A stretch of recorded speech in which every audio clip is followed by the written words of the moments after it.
Dennis Oland will get a new trial. That decision came from the New Brunswick Court of Appeal a short time ago. Chief Justice ERNEST DRAPEAU delivered the verdict this morning and said it was mostly based on their belief that the jury was not properly instructed. Here's what DRAPEAU said while delivering his decision. We are therefore compelled to quash the conviction and order a new trial.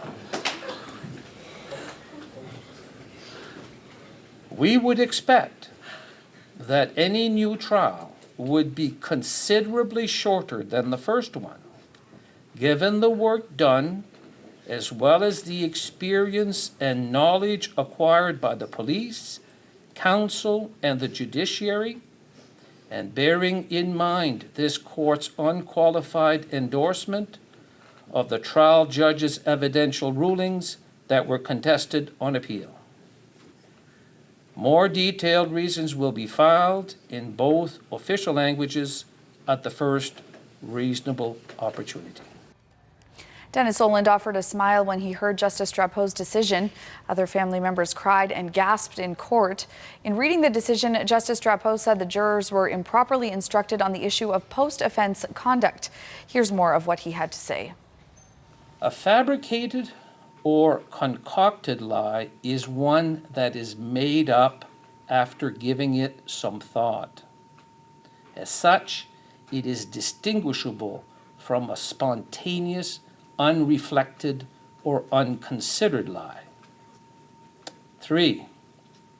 In this context, a finding of fabrication or concoction cannot be made simply because the accused lied. There must be other evidence, independent of that finding, upon which the trier of fact can find fabrication or concoction. And 4, instructions reflecting the foregoing are essential, and they must be accompanied by a reference to the independent evidence from which the jury might reasonably infer fabrication or concoction. Regrettably, the trial judge did not apply this framework, and in the result, his instructions on a key piece of the evidential puzzle are fundamentally flawed.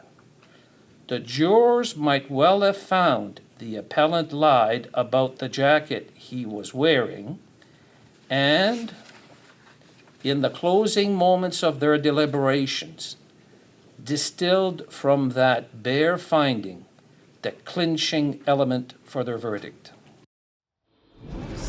Was You'll bludgeoned recall that 45 Oland was times. convicted So last December in the something bludgeoning death of his millionaire father, Richard Oland. He was initially sentenced to life in prison with no eligibility for parole for at least 10 years. But today's decision changes that, of course, as there will be a new trial. He will be back in court for a bail hearing tomorrow.